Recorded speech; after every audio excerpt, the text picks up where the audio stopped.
Evermore. There is a raven, Evermore, who rests in Odin's wisdom tree to settle endless feuds and scores. I sought him out from my belfry. I'd lost my map and wandered far since sorrows brought me to my knees. Forgot my blood, forgot my roots, with owls hooting after me. Confusion set upon me hard as red herrings littered the path. I brought along an iron sword to know if love was fear at last. As I approached his golden branch, I counted the first steps I took, of many now which lay ahead, no matter if the heavens shook. And with the first step I arrived directly to the endless trunk. With joy and an enormous sigh, I dropped my bag and all my junk on yellow leaves that littered wide, then used my coat to take a rest. I drank some water that I found next to huge roots and made a nest. Came down that raven Evermore to test my mettle and my mettle as inquisitor. His questions stung as needles. Thus quoth that raven Evermore, "Now how has sadness served you yet? Bah, tell me of this blade of yours. Did you think blades could slake regrets? No, you must learn and do your chores. Can others learn and grow instead of you and earn your daily bread? Heed well, you know how I adore the living as I love the dead. Well, can you sense your future in store?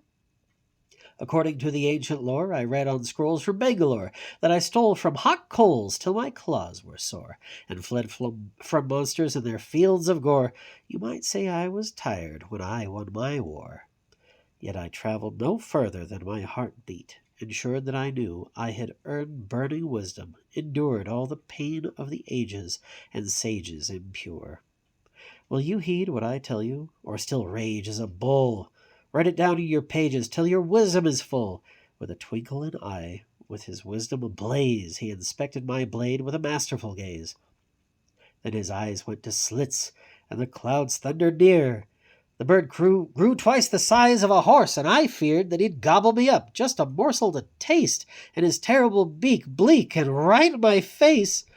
Though I turned and I ran, the forest drew away, and the shadows got longer and longer. I prayed to escape from the shame instilled by those depraved who had hated my being, who loved inflicting pain. But lying, I loved them till I went insane. Don't you know that I knew it, and if so, to blame? Though I shrieked at the raven, then weeping in vain, I declared, don't you know for a fact that it's great? Just to suffer is meaningful. That is my fate. How can you inflict wisdom? I'm still eating this plate of putrescence and crimson, so please go away. I'm still dying inside and must live as a victim. So Evermore the raven now so sagely asked, so, by your own choice, do you quit your task? As mad as a bat on a desert day, deprived of your senses, all blind and dismayed, your shackles were sold as freedom's wings to rise beyond the skies of life. You haven't got the needed things to fly, and yet you fancy flight. And while distracted, you've been robbed by your own guardians, imbibed to vandalize earth with your gob, proverbially, with all your lies. So end your ride and start afresh. My friend, this sword is quite all right. You'll need it for what lies ahead on the path you choose. Now off you go. Cross mountains and cross caravans, through desert blooms and bloody snow. If you choose not to meditate on every lesson, you won't know. Yet always learn from what you do, else Evermore did not send you. Past meadow and past winter storm, although the banshees wailed and screamed, I hearkened back whence I had come, with words of Evermore in dreams. I found my way on voyages where waters split land at the seams.